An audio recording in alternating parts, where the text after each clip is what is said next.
Greetings, Facebook family. Grand Rising, Grand Rising. Thank you for waking up this morning and joining us in Wake Up Everybody virtual community. I am Coach Sheryl, and I will be talking about self-care, sleep as medicine. So greetings, greetings, greetings. Good morning. Get your get your pen and paper, get your water, and get your blankie so you can snuggle up and be cozy. So welcome, welcome, welcome, Facebook family. Welcome, welcome, welcome. Thank you for joining me this morning. We'll be getting started shortly. Welcome, Zoom family. Welcome, Brother Adam. Welcome, welcome, Abimbola. Welcome, everyone. Welcome, Elaine. Grand Rising. Thank you for joining us this morning. We will be getting started very shortly. Make sure to have your water, a pen and paper, and your blankie or something to make you cozy and feel cozy and snuggle up with, okay? We're going to get cozy today. We're going to talk about sleep today. Thank you for waking up so we can talk about sleep. Grand Rising, Grand Rising. Welcome, Dion. Coach Dion. Welcome. Good morning, Coach Sheryl. How you doing this morning? I'm great. I'm great. How are you? I'm a little bit emotional. That's all. I saw your post from yesterday, so I get it. Thank you. Welcome, welcome, welcome. Welcome, Joy. We're going to get started in a moment.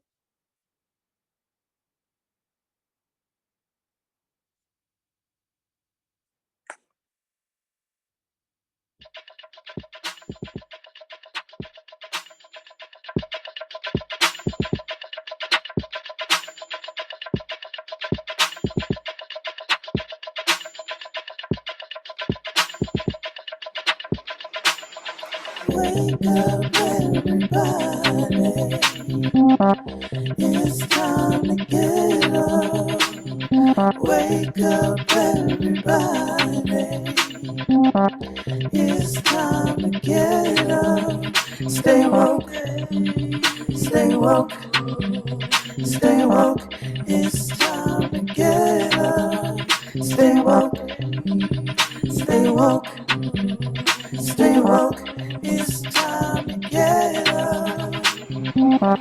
We're healing, we're dealing, we're growing.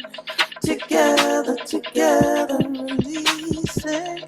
We're teaching, we're moving. Together, together, we're learning, discerning. We're striving. Together, together, we're leading, connecting, transforming. Together, together.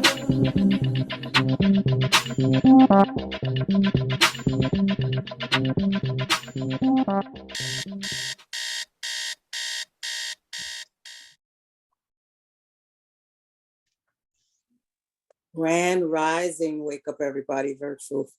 Grand Rising, Woo family, Woo Nation, Woo, Woo, Woo. It's so wonderful to be with you. I am Coach Sheryl Glenn, and I am a holistic health and wellness practitioner, a Reiki practitioner, a transformation coach, a maker, a business owner, and amongst other things. So I just wanted to introduce myself for those who are hearing me or being with me for the first time. Welcome, welcome, welcome. So thank you for waking up with me and being in the space where we are going to talk about sleep, right? We're going to talk about sleep as part of your self-care and recognizing and realizing that it is a medicine for you. It is part of your healing in your toolkit. Sleep, sleep is not a one size all ideal, right? It's not, even though they say everyone should get 8 hours sleep every night, but that's not necessarily so for depending upon who you are and what your circumstances are. How they've come up with that average. Good morning. Good morning. Welcome, welcome, welcome. Yeah. Folks are still settling into the space. Woo morning to you. So we're going to talk about sleep again as medicine for you. So I wanted to say that sleep is not a one size fits all concept or ideal, even though it's promoted as such. They're always you always hear that you need 8 hours of sleep, right? You always hear that everybody needs 8 hours of sleep to get a good night rest and feel restored and fulfilled. But that's not necessarily true. They came up with that 8 hours as an average of the sleeping that they discovered that people do. So on average, the average person needs 8 hours, but some people can have a fulfilled day on 5 hours, 6 hours, 7 hours, and some even less. There is an actual gene for people who can be successful and have a productive day on even less sleep than 5 hours. And it's actually a hormone combination that their gene has that helps them to be able to manage in that way, right? To be able to still be productive and not need to take naps during the day. It's called the short sleep gene, right? It's actually something that you could, it was discovered in 2014 at the University of Pittsburgh.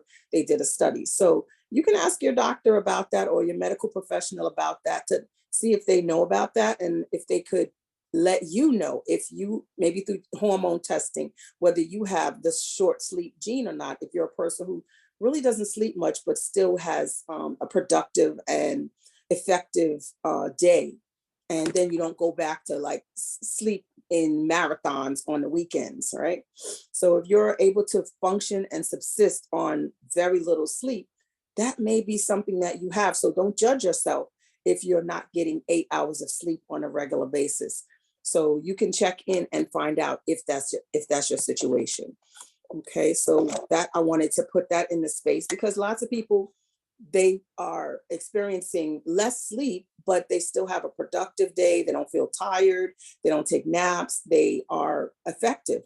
But they feel bad because they're not getting 8 hours of sleep because that's the recommended daily allowance.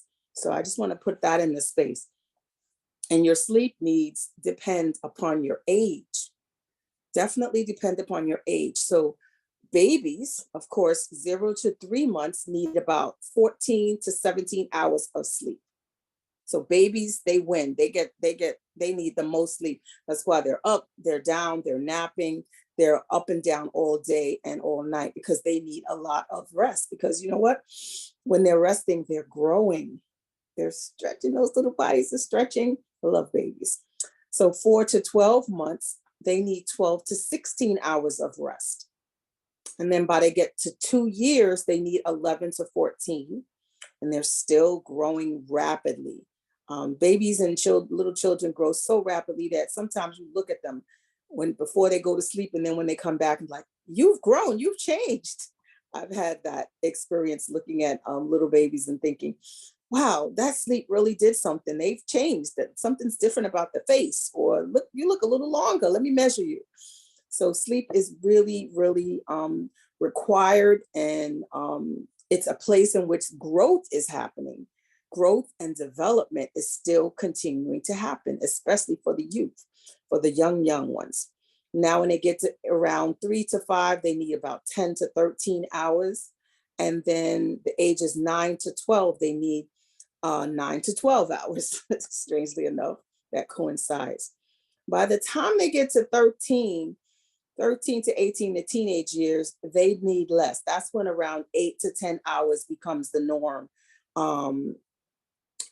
Usually, I mean, today's teenagers, I think they're probably sleeping a whole lot less because they're on their devices a whole lot more. But the average would be 8 to 10 for 13 to 18-year-olds. And then when you get to our group, which is 18 to 60 for most of us, 7 hours average per night is your sleep, right? And then when you go over 60, 7 to 9 hours. So some people who are older may need a little bit more sleep, but some people who are older need even less. I really think they should have made that like 5 to 9, because that's when you start getting in your senior years, some people sleep a lot less. And then 65 and older is usually 7 to 8 hours per night as well. So those are the categories and the ages by which the sleep is calculated in average. Again, those are still averages. Those are still averages, they're average guidelines. Nothing is set in stone, right? So you have to find your sleep formula, and you have to find what works for you to get you back up, rejuvenated, refreshed, and get all the medicine that sleep has to offer. So let's hear how many hours some of you guys sleep. I saw some things drop in the chat. John Carl, would you bring me what they're sharing in the chat? Sure, no problem. Zakia said, I don't know if I've ever gotten anywhere near 8 hours of uninterrupted sleep. And Tiffany said, my average is 6 hours. I can function on 4. Abimbola said 5 to 6 hours. And Sherry Ramkinsoon says, when my son was a newborn, he would sleep 16 hours and I would randomly check on his breathing. It was scary to me. Now I understand. And I want to say that I can usually function about on 4 to 5 hours, but recently I find myself needing more sleep. I think from mental exhaustion and dealing with mental things, not so much physical, but and I find myself, I joined the gym recently just so I can do some more physical things so that I could sleep better, because even though I need more hours, I felt like I wasn't sleeping thoroughly. I would get up periodically and I was like, hey, I need to wear myself out. So I joined the gym again for that reason, and other things I felt like my body needed. So another comment just popped in the chat really quick. And this came from, Sherry said, I highly function on 6 to 4 hours or less. And Nigel says, my teen averages 4 to 5 hours during the week. On weekends, she can sleep all day if she doesn't have to go anywhere. Yes, that's the short sleep, and then make it up by having a sleep marathon. So that says that she definitely can use more sleep, and that the sleep that she's getting is perhaps not her maximum optimal rested sleep. So yeah, you want to definitely begin to help her find a formula, because it's all formula. For me, it's formulaic, creating your sleep setup. And I'm going to come to that a little bit later. But thank you all for sharing your sleep times. And I hope you're more present to the fact that 8 hours may not be for you. You may need less, you may need more.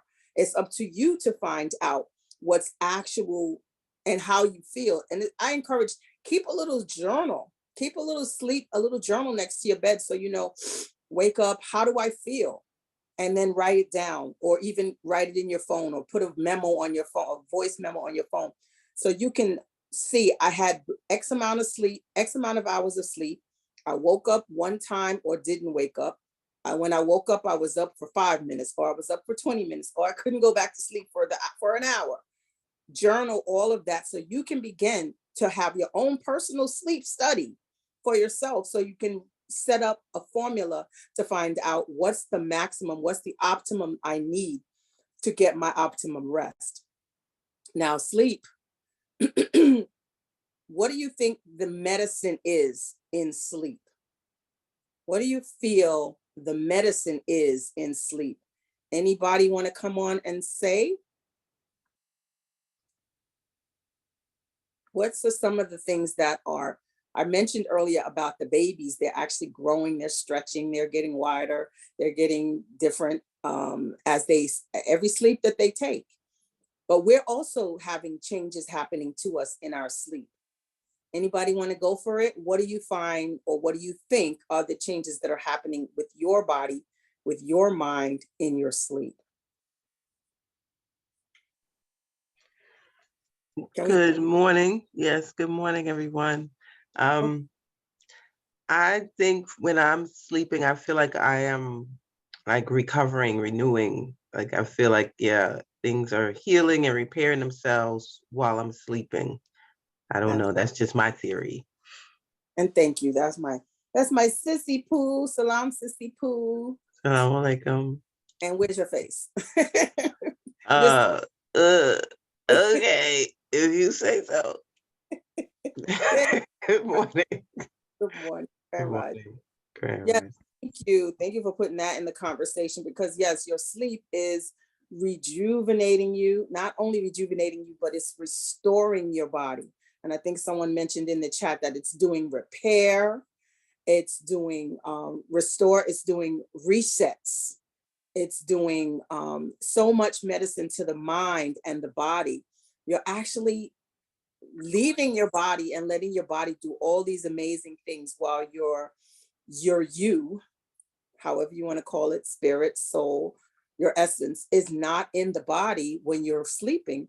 And so your body gets to do all this amazing thing, like a bunch more digestion of some of the stuff that we ate, a bunch more cleansing. Your cells are cleansing, a bunch of healing. Things are getting knitted and just think of a chance to actually do a spring cleaning, how you may spring clean your house. That's what happens when we're sleeping on the inside. You're getting that whole brush, everything's getting brushed up and swept away, and getting ready for that morning push when everything is getting excreted. That's why when you wake up, you immediately have to, pee and sometimes poo. So, that's important to understand what's happening with your body. And if you're not resting, if you're not sleeping, you're not giving your body a chance to do all of this. And there's people can suffer with constipation, people can suffer with other health challenges because they didn't give their body a chance to actually do what it needs to do. So you're not just, sleep is not just providing you the rest, the restoration and the rejuvenation, but it's actually providing you a total clean out on the inside of your body. If we think about it, throughout the day, we eat minimum 3 times. Then you might have 3 snacks. Then you might drink some stuff. It's a chance to let that stuff get into your bloodstream and go into your cells when you're resting. It's a chance because you're not continuing to put more in. So if you're thinking about all the times in which you consume, it's a chance to process everything that you've consumed and make it into skin cells and hair cells and eye cells and liver cells and all of these different things that our body continually reproduces every day. Okay, so it's important to sleep because it's healing and medicine for the body, but it's also healing and medicine for the mind and the spirit. Okay, the spirit gets to be free out of the body and go have other experiences. And however your spiritual path thinks of that, that's what's happening. And the mind gets to rest as well, gets to not be in a space of thinking everything through and processing, right? Even though we may have deep dreams and the dreams, for me, the dreams are you actually are traveling to those places and experiencing those things on another plane. So that's how I personally look at dreams. So your mind, your body, your soul are all resting and all rejuvenating and all having experiences that you need to cleanse and clear when you sleep. So then let's talk about the quality of your sleep, right? So if you sleep 8 hours, but you wake up and feeling like you were in a fight, then you didn't get quality of sleep, right? You didn't get the chance to give your body that chance to totally really rest and rejuvenate. You didn't get into REM sleep or rapid eye movement sleep, where you actually are in a deep space of sleep, right? So when you don't get that, there isn't the fulfillment, the full deep rest that you're going to get when you, as opposed to when you do. So your body's going to do some of that work, but it's not going to be completely finished. So you want to see what it takes to get you to get into that deep sleep space. And we're going to talk about that a little bit later. But I'd like to hear, like, what is it like for you in a day? If you wake up and, like I said, you had 8 solid hours, or 8 hours and maybe you woke up once or twice, but you wake up and you feel like you were in a fight and you're not ready to get up and you don't want to go anywhere and all of that. What does that day look like for you if you have that experience? Anybody? What does the day look like for you when you haven't had a full night of sleep? You may have had the hours, but you haven't had the rest. I can share, Coach Cheryl. Okay. Good morning, everyone. So I'm sharing here on Facebook that I toss and turn throughout the night. I literally go to sleep at one end of the bed and wake up on the other. Um, I can wake up in the middle of the night and end up sleeping exactly how I'm sitting right now, which is in the center of my bed, crisscross applesauce, bent over my pillow. I feel very sorry for my husband who has to share this bed with me. It is not a good night's sleep for him. Because this has been my pattern of sleep, I'm going to say I don't know what it feels like to get a solid 8 hours or a good night's sleep, because this has been my sleep pattern as long as I can remember. Um, and I'm complete with that for now. So every day you wake up, and how do you feel? I mean, you sleep tossing and turning throughout the night. You don't Mhm. feel filled. And has that been like when you were a kid? Was that the same way? Yes, yes, it was. It was the same exact way when I was a child. And so for me, it feels normal. My body wakes up. I shared earlier that the minimum hours of sleep that I need is 4. My max is 6 in order for me to properly function. And within that 4 to 6 hours is this constant tossing and turning and flipping and spinning and everything like that. So I wake up and I'm like, okay, let's go. And I feel fine. Um, but I do wonder now what it would feel like if I had actually rested for that 4 hours or rested for that 6 hours. How would my body feel? So I want to put this out there. That may be your way of rest. You may be someone who break dances in their sleep, and just the way it is for you. And you, if you wake up feeling rejuvenated and refreshed, and you can make it through the day without nodding and taking naps, and then Hmm. marathon rest session when you have days off, then that, you might be one of those people with a short sleep need, and you need less sleep, and you also are also uh, breakdancing in your sleep. And that, if that works for you, and if that's worked for you since you were a child, then that's just who you are, and it's okay. As long as you're feeling rested and rejuvenated and refreshed and can go. But I want to invite you, the next time you take a vacation, go somewhere different and see what it's like when you're in a different atmosphere. Because I have a friend that she can't sleep at home and rest well, but when she goes on vacation, she sleeps 10, 12 hours. She rests really deep. So sometimes it may be all the things that are in your environment, and that's what we're going to come to that too, a little later. Environment, and I don't think it's in your case because you said that it's something that was happening since you were a child, Tiff. But some people, it's about the environment and what environment you're setting for yourself. And I'm going to come to sharing about how to create the environment that you need for getting optimum sleep as well. I'm going to talk about that a little bit later. But thank you. You might have that short sleep gene. I would definitely check into that and see if that's what's there for you. Thank Anyone? you. I will. Yeah. Anyone else want to share what it's like for them when they don't get a full night, or they get 8 hours or hours of sleep, but you don't feel rejuvenated and refreshed. What's that day like for you? Sheryl, while we're waiting for someone else to come and share, I'd like to go to the chat and share Yeah, some of what is in the chat. please. Um, uh, we have some responses from our Facebook community, and I want to acknowledge Jenny Lyons, who said, um, 6 hours sleep, and this was from your previous question, but I'm just acknowledging our Facebook community. She said 6 hours sleep per night, but never uninterrupted. My mind wouldn't let me sleep. I fall asleep, but not stay asleep. Only 2 to 3 hours at a time. Wow. So that's a lot. That's oof. That's sleep snacks. And those sleep snacks don't give your body a chance to do everything efficiently. Yes. So you might even wake up with some aches and pains as things were processing through. I noticed for myself that in the middle of the night, I may wake up and my nose is stuffy. But by the time I wake up in the morning, I'm fine. I have no stuffiness, no nothing. So I know that my body is processing something and breaking it down and getting ready to excrete it.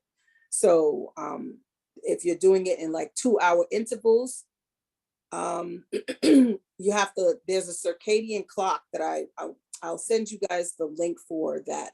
Um, my sleep was so important last night that I did not complete my slides. I'm just going to be completely honest here and transparent.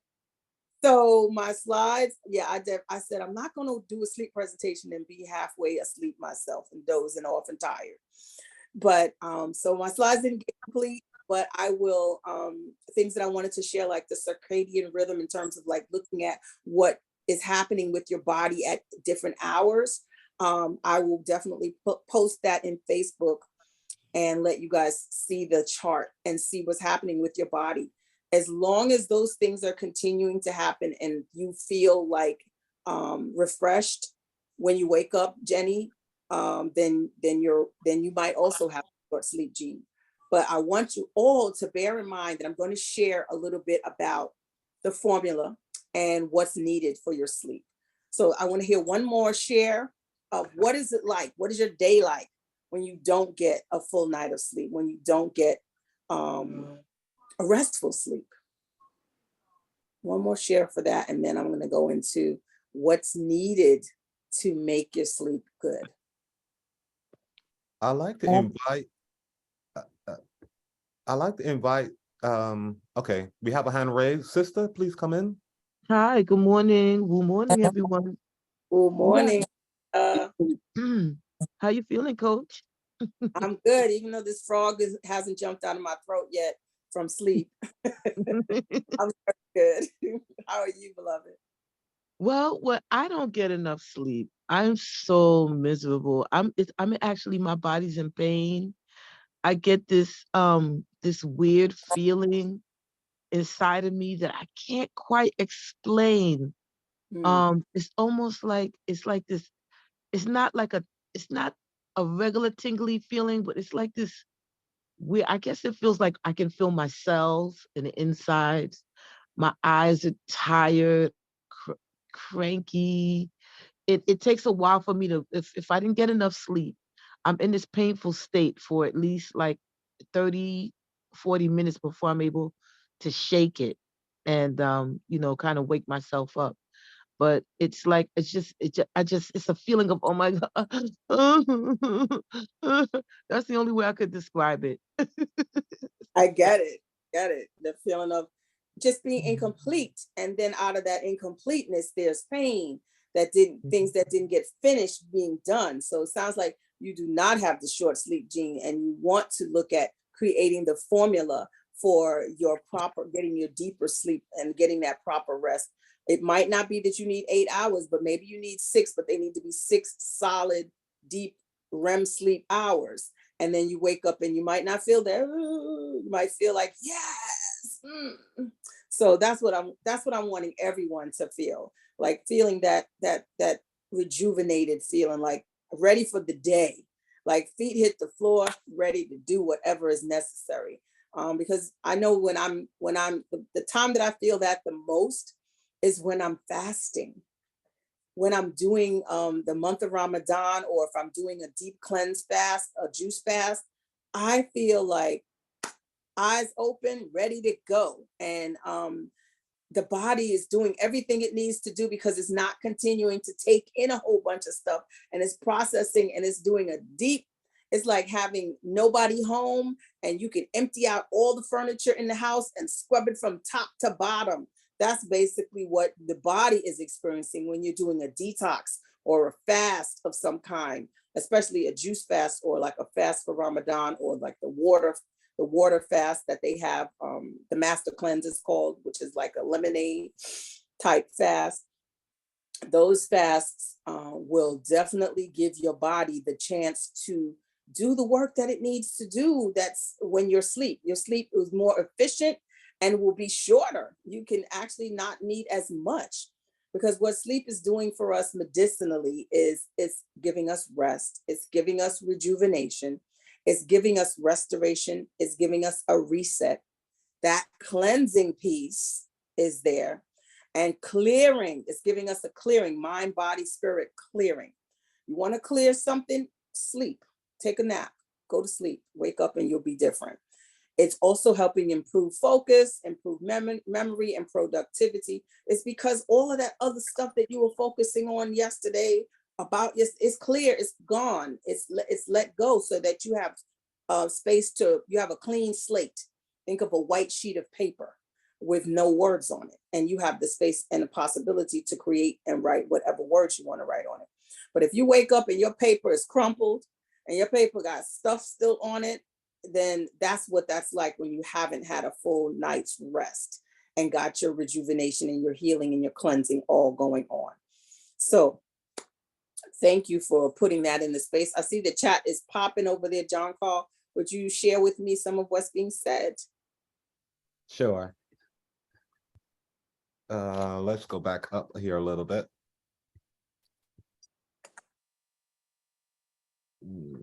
Where do we start? Okay, where I left off. Okay. Okay, this comment here from Sherry. Is this from Sherry? No. Forgive me for a second while I get settled. And I can share that this morning I definitely got enough sleep. I overslept, coming into the session late, and I was very surprised to see that that's what the session was about. Oh, okay. Earlier on, Z said, sleep, it rejuvenates and heals. And so I'll comment here about dreams. Okay, Sherry Ramkisson soon said, I love to dream. It's my favorite part of sleeping. Nice. And I just share that I love when I dream. I definitely go someplace else. Aisha said, I'm exhausted. Yeah, I think that I'm exhausted is how you feel, the answer to how you feel after having 8 hours of sleep that was not fulfilling and tossing and turning. So yeah, I get that. Yeah, sister said painful, but she got to share with us what that was just now. Mm-hmm. And if there's any questions, you can also share those. Okay. I didn't see any questions right away, but from Facebook, Jenny Leon said, sluggishness, fogginess, low energy, got like this is older. It got like this the older I got. I'm 60 and only me in bed. I guess that's a spinoff from Tiffany. I have a good night's sleep once in a while. Coffee helps me. Adam shared that I detox in order for me to be well rested. Living bitters and sea moss gets help, and sea moss gels helps me with getting well rested. Beautiful, beautiful, Adam. That's absolutely true. There are things you can take, things you can do. to support your having appropriate sleep. There's actually factors that go into your proper rest. So when I talked about a detox, that's something, I'm not talking about a detox right before you sleep, but stopping eating at a certain hour, stop eating early, so that there's not a lot more digestion that your body needs to spend time doing. Digestion is one of the things that keep us in a space of unrest. Your body is still digesting the meals and the snacks and the late night snacks. And that's part of what's helping you not have the deep sleep. So some of the things that are factors in our sleep, in our rest, are temperature. I was so surprised to find out that we sleep better. You know, everyone always says, "Ooh, it was really cold today. It was so cold outside. Ooh, it's good sleeping weather," right? You've all heard that. When it's really cold, people are like, "Oh, it's good sleeping weather." Yes, because our bodies sleep better when the temperature is around 60 to 67. Um, so if the temperature is outside is like 30 or 40 or 50, invariably in the house, you probably got it somewhere around 60, 62 or whatever to make yourself cozy. So people like me who like, and I live on the water, so I like to get it up to like 75 to really feel cozy.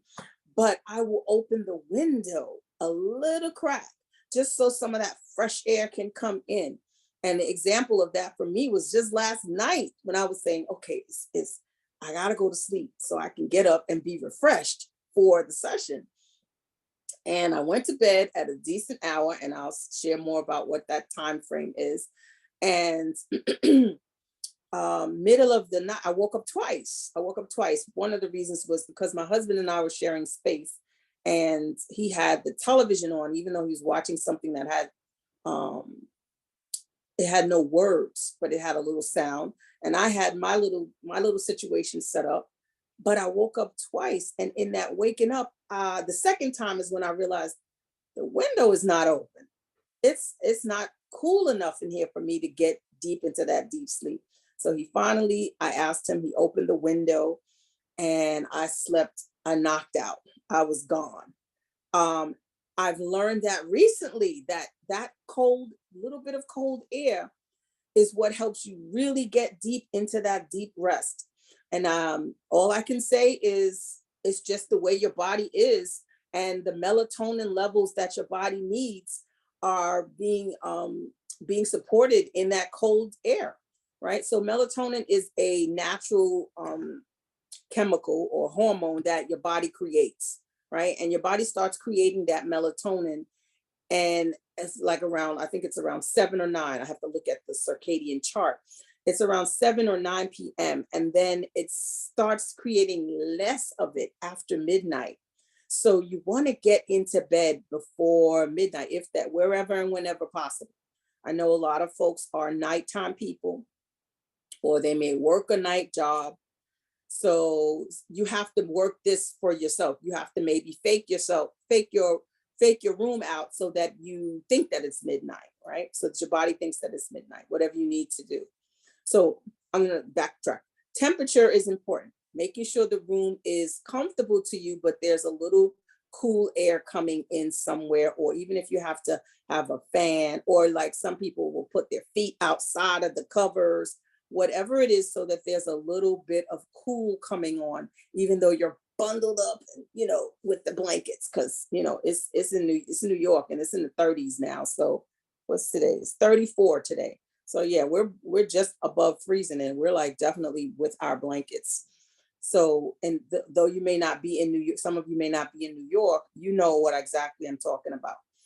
We don't sleep that well in heat as we do in cold. It's just, there's some people who do, but it's just the way the body is made. It sleeps better between 60 and 67 degrees. So even if you are living in a very cold, in a very hot temperature, people often sleep with the air conditioner on. And you're like, well, why? They're not up and about. It's because the body likes the cold for the rest.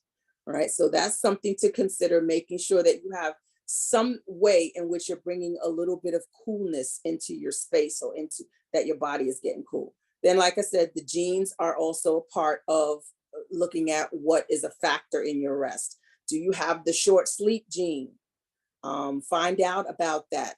The way you may not need to take naps, and you don't need to take them, the long rest on weekends when you're off, and sleep longer. Like you might sleep 5 hours during the week every day, and then on the weekend you sleep 12 to 14. That's not a person with the short sleep gene.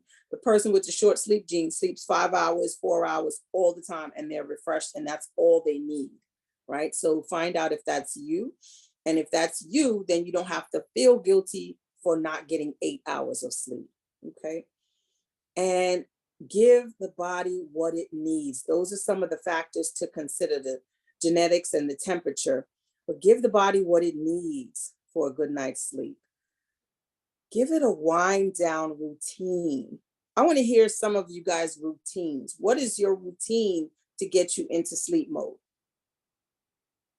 What do you do? Or do you just kind of in the middle of doing something and then just fall out, and then find yourself, and then get up in the night and drag yourself to the bed? What are you doing? Because I've done that. I've especially when I first opened my business, I was so excited that I would be making product, and it's like, oh well, the nighttime is the best time to create, and making product and have salt and everything all out, and fall asleep right at my workstation. I would wake up with salt all over me, or butter, or whatever it is that I'm making, and be like, oh, this is not good. I enjoyed it. It was very fulfilling to my spirit that I was doing that work that I love. But falling asleep like that, I wake up with a crick in my neck. I just wake up in a bad way. So that, or wake up in the middle of the night and then drag myself to bed. So what is your pattern? Are you crashing? Are you setting up a routine? What is your pattern? I want to hear. Okay, we have a hand raised from Rachel Ula, and I hope I said that last name right. You can correct me when you come on. Could you please come off mute and share with us? Yes, blessings, everybody. Blessings. So You're first welcome. and foremost, I used to suffer with insomnia for many years. Like bad. I would sleep every hour. I'm up. Like I couldn't go back to sleep. When I dealt with a lot of things, like the healing process is when I started sleeping better. However, now today, as we speak, every night before I go to sleep, I put on a YouTube and I listen to either rain. I listen to music where it says like sleep meditation, heal the body, mind, and soul, like literally sleep in 3 minutes. And I'm usually out after listening to that, when I just really like tap into just putting that on and not thinking outside of what I'm listening to. And then I sleep. And that's my every night. That's what I do. That's my ritual every night. And That's beautiful. I love that you have a ritual. And that right there is important, finding what your ritual is. And how do you sleep with that, Rachel? What is the quality of your sleep? I sleep all night. I might wake up to go to the bathroom. That's providing I don't drink so much water before I go to sleep. But if I'm not like super overhydrated, I will sleep all night with no issues. Beautiful. And how do you wake up? I've been getting up a little bit later now. And that's probably because my days are a little bit longer than I normally, because I'm usually like ready for bed by 8 or 9. And now I'm getting ready for bed at like 10. So I've been getting up a little bit later, but I wake up revised and ready to, I'll work out, I'll meditate, I'll pray, like something productive for me that contributes to the sleep that I had, because other than that, I wouldn't be able to do that. Very beautiful. And I love that you said that you have a sleep routine, and it involves using, sound, because sound is also important. And also then you have a wake routine. So when you wake up, you do some things that are routine as well. The body loves routine. The mind loves routine. The spirit loves routine. I don't know what part of us doesn't love routine that has us going, doing crazy things like crashing. I don't know what part of us is that. Maybe it's the ego, but I'm speaking for myself first. But yeah, the body, the mind, the spirit, everything responds extremely well to routine. So it's important that we get a routine. So anyone else want to share what their routine is for sleep?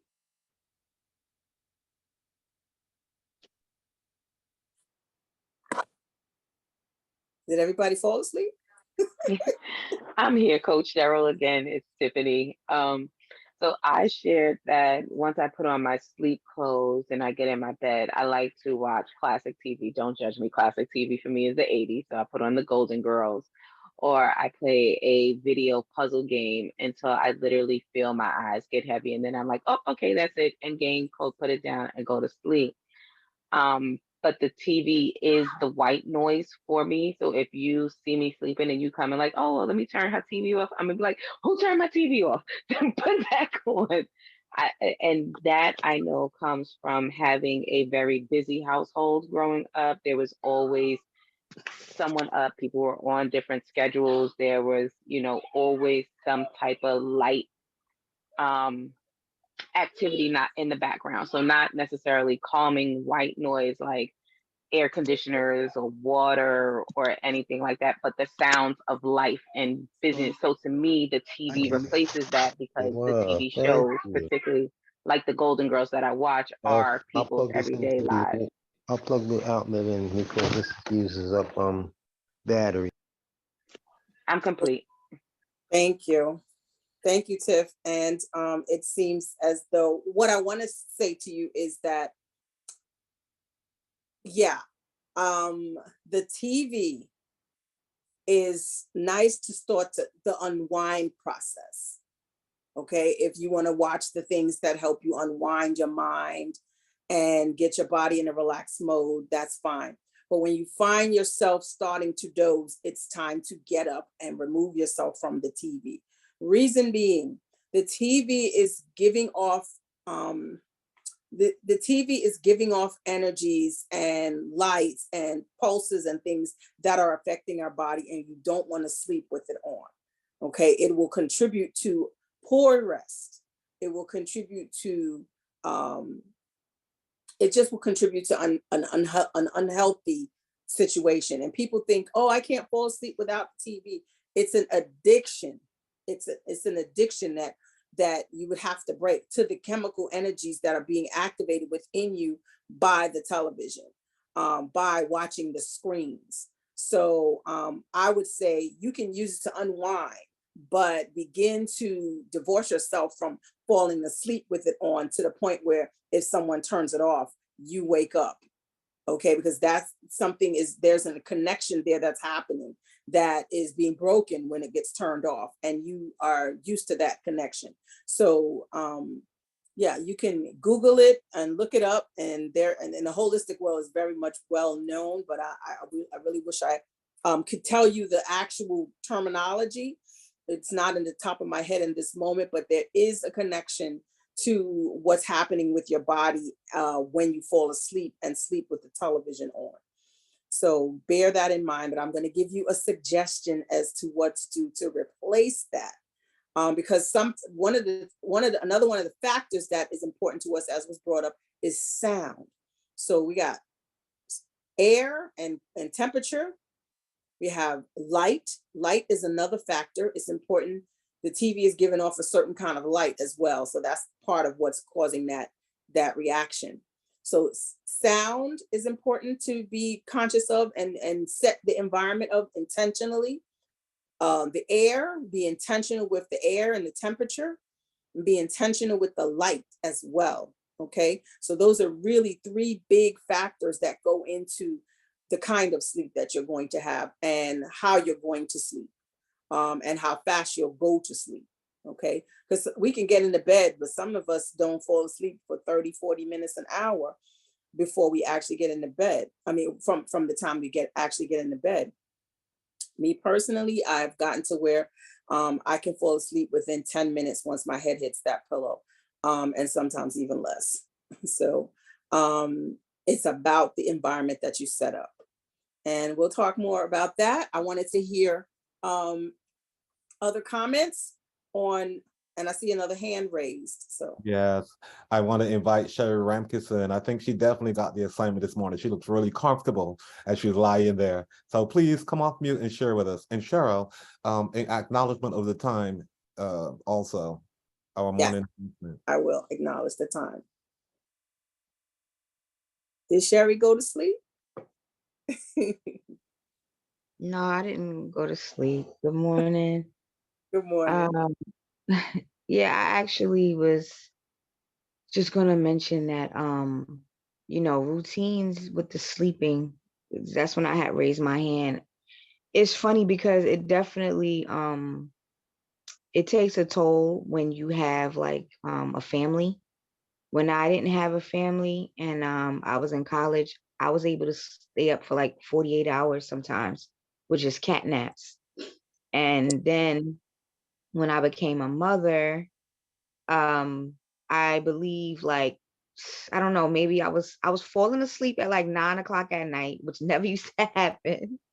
And then I was waking up at like 5 in the morning because I was breastfeeding. So that routine was like my body clock just kicked in. And it's funny because sometimes I can't even like to this day, I can't stop it. Like I can't not wake up at 6:30 in the morning. Even if I end up going back to sleep, but just because it was a long routine, like I did it for a couple of years straight, it's like now I can't sleep past that hour sometimes. Even if I went to sleep at 2, 3 o'clock in the morning, I would have to be like in a real, real deep sleep. But sometimes I wake up for maybe like an hour, like 6 to 7 or 6:30 to 7:30, and then I'll go back to sleep. But then other times I'm like, okay, it's go time. Let me go on with my day. So yeah, like my sleep patterns just depends on the lifestyle of like my family. I see. I see. And you know what? You sound like a person who needs that 8 hours. You said you went to bed at 9 and your body kicked in, waking up naturally at 5 to breastfeed. That sounds like 8 hours right there to me. So if you're going to sleep later and you know you're going to get up at 6, if you know you're going to get up at 6, it's important to try to get to sleep at least before midnight, And then you could still go back to sleep after the 6. Like you said, you want to get up, maybe go to the bathroom and then go back to sleep or whatever it is, because your body clock is already set for that 6 a.m. So respect it and create a routine. It might be like, that's the thing too, is like respecting what naturally happens once it's a pattern that we get set up. Respect what pattern our body is telling us it needs. And then it might be that, you need to get up and do the exercise. And then you could still go back to sleep a little bit later. Maybe that you need to get up and do some writing, journaling, whatever it is. Write about your dreams if you're a person who has dreams and remembers the dreams. But everyone should, I would love for everyone to like really begin to keep a sleep journal next to your bed or next to your phone, or have your phones ready to be turned on so you can leave a voice memo to yourself. I went to sleep at this time. I woke up at this time. Um, I woke up in the middle of the night at that time. It took me this long to get back to sleep. And how I feel. And just like do that for like a week, 2 weeks, a month, and just watch yourself and observe yourself and see what your own self is telling you that you need, regardless of the recommended daily allowance of sleep that's been given by the medical industry and everyone else. Watch your own patterns and see what's being told for you to do. So it's 8 o'clock, and I know some folks may need to leave to go to their spiritual services or to go to work or to the gym or to go back to sleep, whatever they need to do. Thank you for being with us. My contact information is going to be dropped in the chat. I'm going to be doing a giveaway at the end, a little different. This time I'm going to ask you a question based upon something that I'm sharing. And one to three people who answer that question will be able to be eligible to get what I'm giving away, which is a essential oil blend that I intuit that's helps you sleep deeper. Okay, so stay ready until I ask the question. And if you have to leave, we thank you for being here. You can contact me. My contact information is being dropped in the chat. Thank you, thank you, thank you for being with us this morning. And I hope all your sleep is deep and refreshing and rejuvenating. And make sure to come back and watch the rest of this video, because I'm going to give tools for the formula. I'm going to give tools for the formula in just a moment. So before I give tools for the formula, well, no, I think I'll give the tools for the formula first. So the tools that you have to choose from, and guys, as we go forward, you can drop them in the chat. I did put them in the social media verbiage. So the tools, one tool, that the first thing that you need to do to embrace a good night's sleep. First, I want to ask, what do you say to yourself or to your family before you go to sleep? When it's nighttime and you're ready to tuck the kids in, what are some of the things that you say to them? What is our pattern? Most people say, I'll start it with, we say good night. We say sleep tight, don't let the bed bug bite. What do you say? What's your thing you say?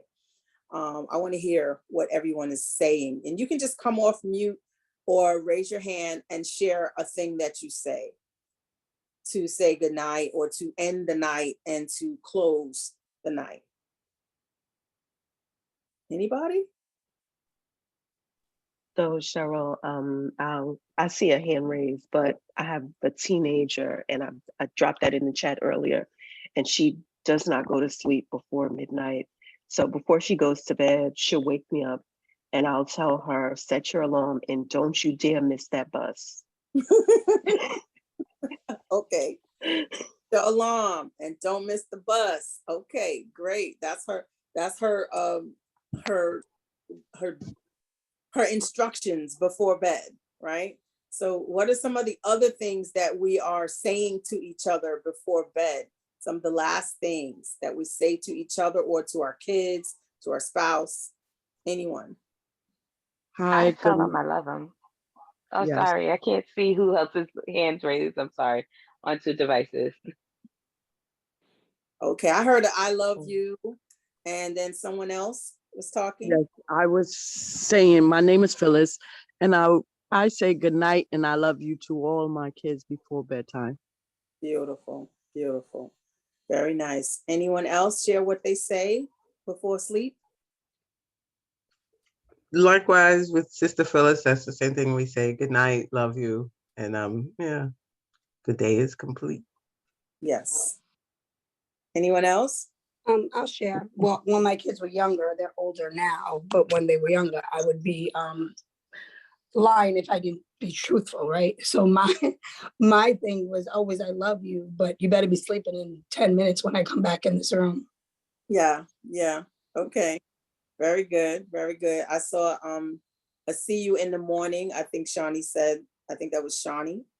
And Z, I saw Z say something. Can you share what Z said, John Paul? Z, you can come off mute and share.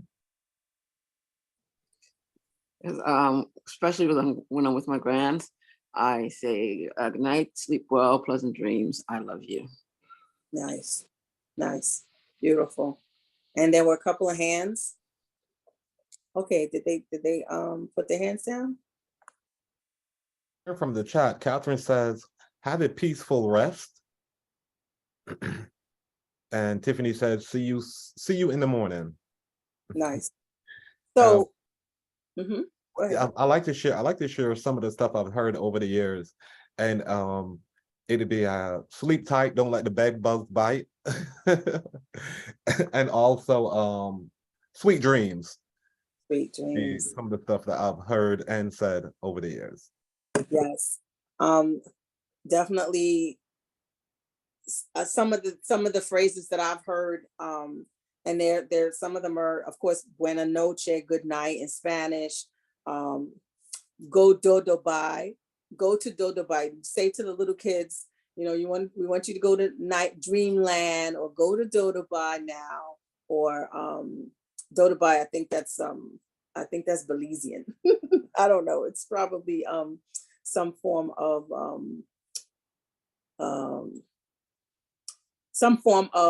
corrupted English. I can't think of what's that term called when you say corrupted English. So Dodabai, go to Lala Salama. That I've heard that. I've heard peace. I say peace to my family, peace and blessings, or good night and I love you.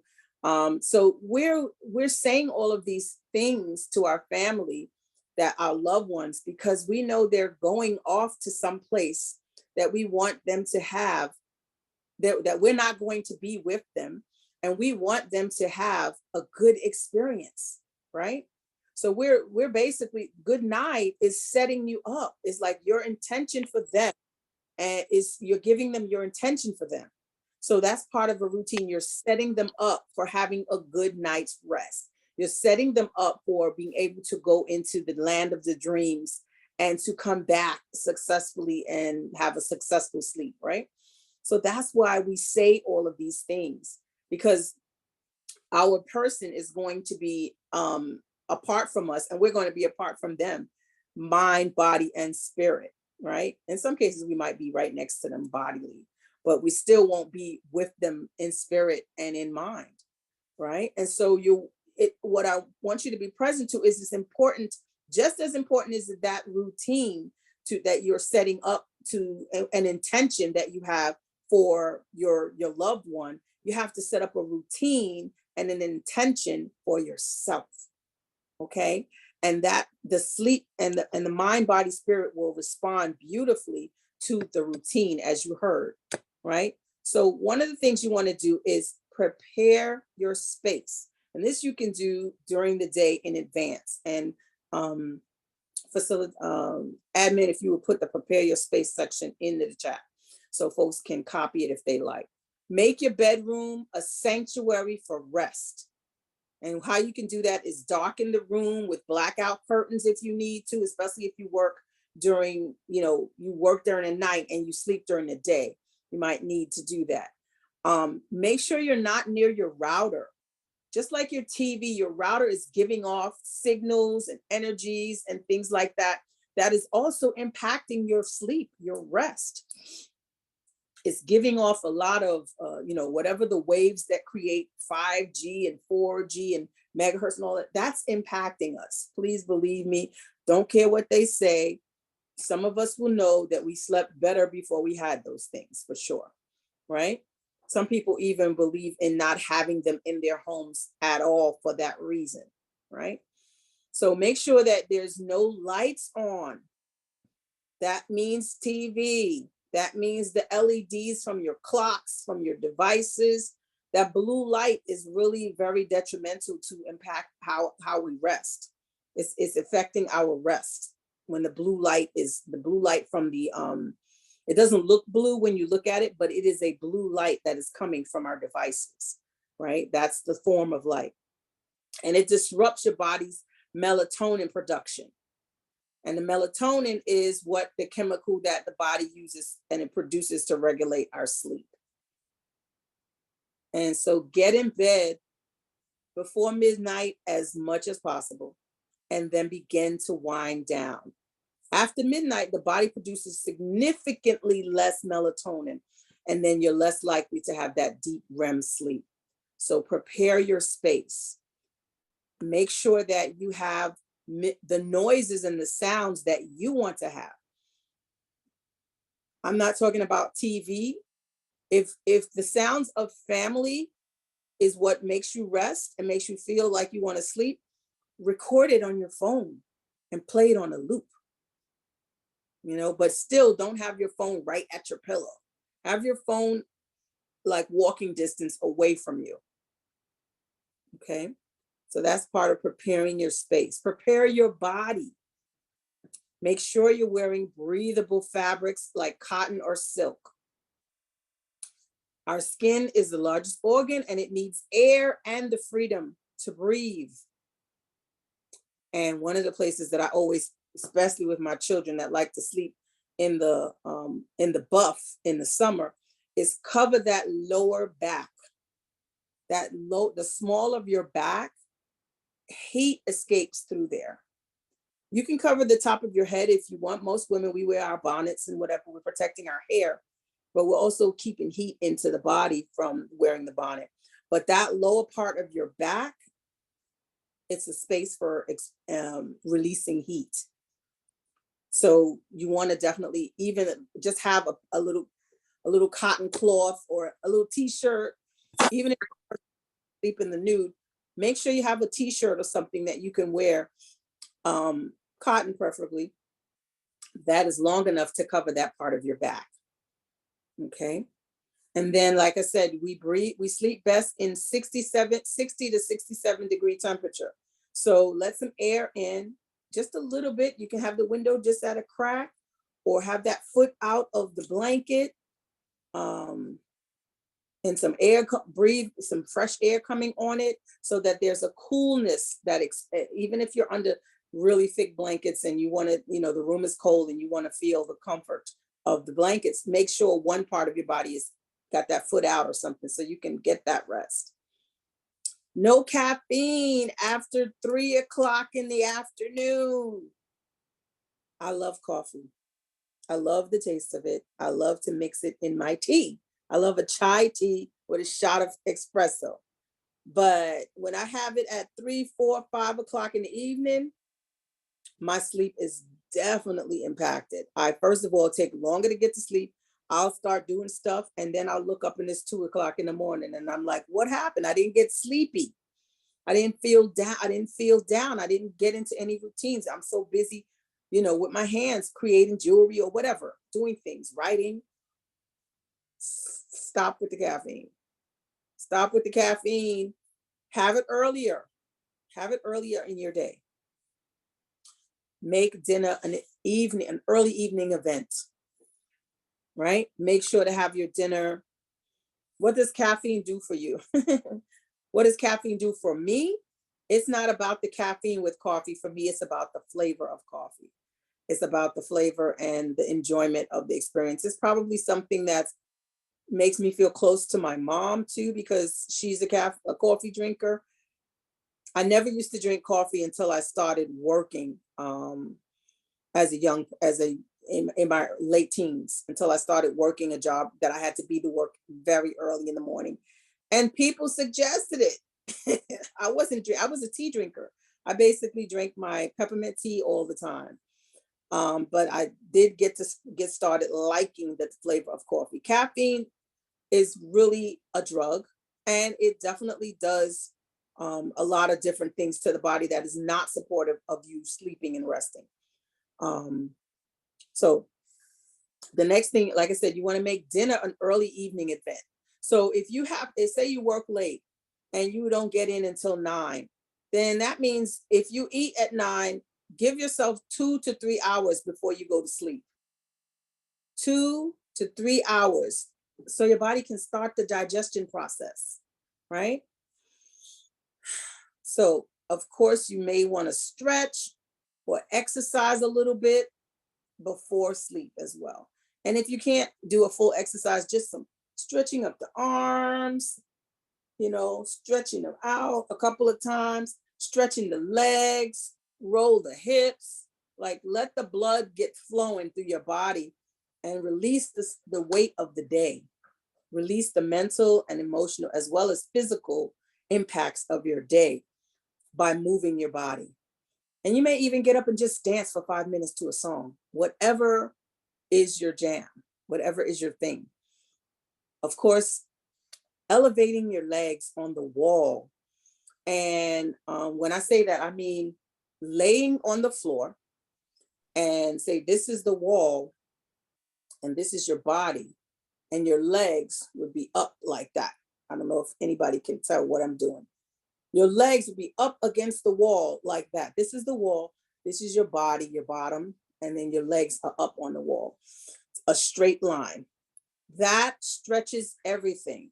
That releases everything. That gets the blood flowing to your heart, to your head. That just gets everything in a really relaxed way as well. It's very good for your body. And I'm not saying do it for, you can do it for 10 minutes to start, work up to doing it for 20 minutes. Work up to 20 minutes. It de-stresses and helps and has a bunch of other benefits, like helps digestion. Who knew? Helps digestion, helps your blood circulation, and it helps you sleep deeper. It's very awkward if you're doing it for the first time and you've never done it. It's a little awkward and it may even be uncomfortable, but get in the pattern. So these are things I'm giving you that you can pick and choose which ones to do to create the routine that suits you, right? It's a formula. It's your personal formula. All right. Everything may not work for you, but everything may work for you, or some of the things may work for you. Have a warm or hot bath or shower. And if it's a shower, you can take eucalyptus leaves, tie them to a string, and hang them from the shower faucet, right? Hang them from the shower faucet and let that steam and hot air, and let that eucalyptus open up your lungs and begin the cleansing process. Let that eucalyptus give you that spa vibe and that spa smell, and really just begin to relax you. And if it's a bath, you can use essential oils, bath bombs, salts, and use them with scents that are relaxing, like chamomile. You're not going to use peppermint and lemon and things like that. You're going to use chamomile, lavender, eucalyptus, frankincense, okay? And stay with natural as much as and wherever possible. Okay, and when you let the water drain out, all the concerns of your day, let them begin to drain out as well. Let them begin to drain out. Visualize and all the stresses of your day going down the drain with the water. That actually really works. And as far as essential oils, if you need them, you can get them from me. I saw someone asking where you can get the eucalyptus. The eucalyptus leaves you can get from any flower shop for the most part, right? And they're also beautiful.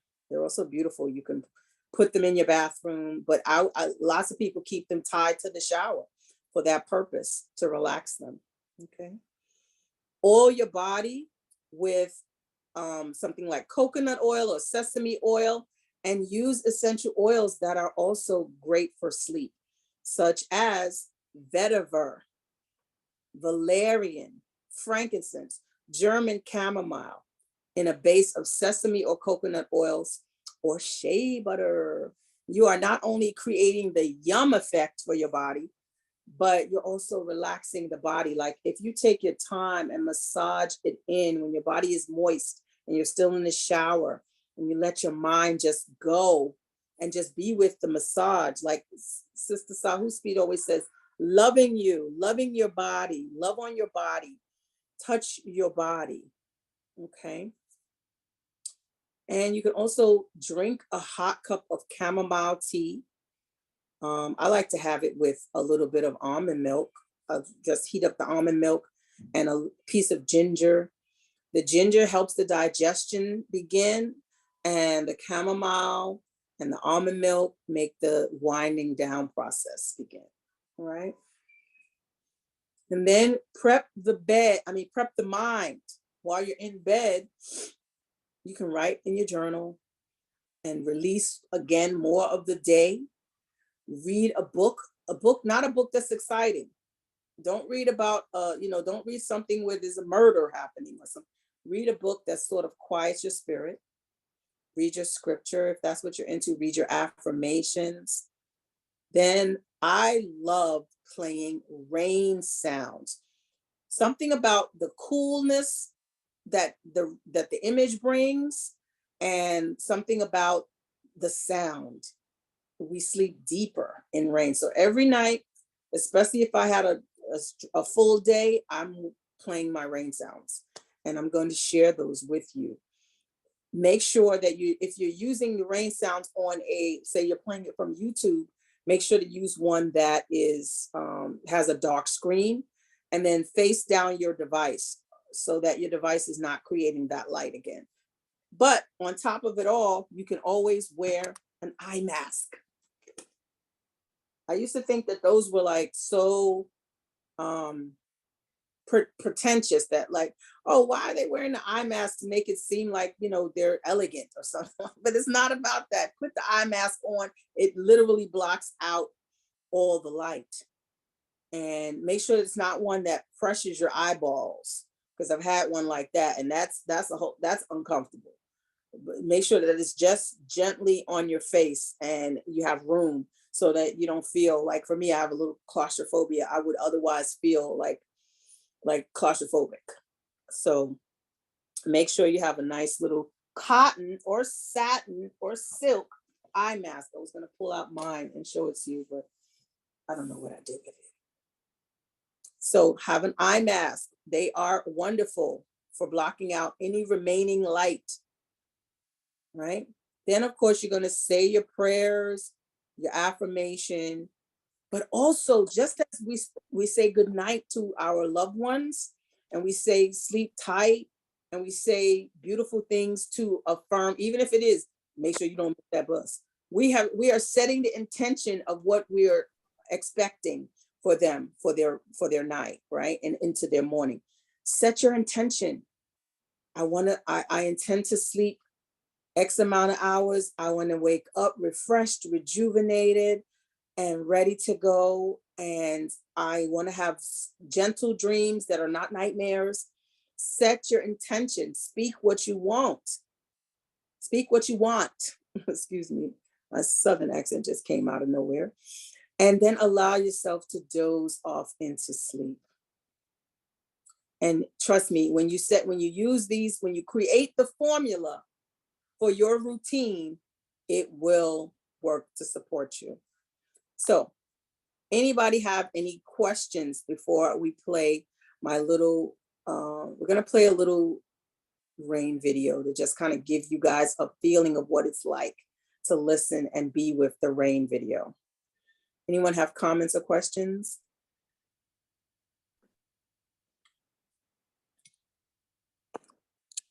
Did everyone go to sleep? You definitely have us relaxed over here, but there were no questions from me, and nothing coming from Facebook at this moment. Okay, great. Okay, so let's play the video. And I just really want everyone to be with this video. Take some deep breaths watching and listening to this video. And I want to hear how it impacts you after. So Before it seems like there is some stuff coming in from the Zoom chat that we needed to share. Was that correct? Sure.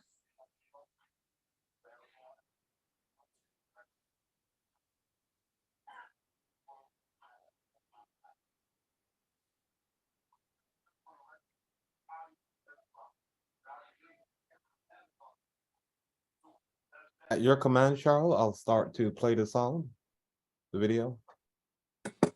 Sure, go right ahead if there are no more comments. Okay, here we go.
Thank you, Brother John Call. Thank you, community, for being with my rain sounds video.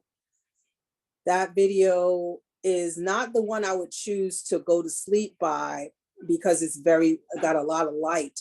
But I just wanted to bring it to you to sort of give you the vibe. For me, listening to that makes me feel cool in my body, even though I'm dressed warmly. It makes me feel cool. It makes me feel refreshed. I would love to hear how that was for you, how that felt for you, how that impacted you in your body, in your mind. Where did you go? I would love to be first to share what I experienced, Sheryl. Absolutely. And I closed my eyes and went into a meditation, and I could feel my body start to like playing a game of Tetris where things fall into place and became settled and balanced and relaxed. It wasn't long enough. I am definitely going to save this video and use it later in my meditation and in my sleep state. Thank you so much. Yes, thank you. Thank you. Anyone else want to share what did that do for you? Where did you go? How was that for you?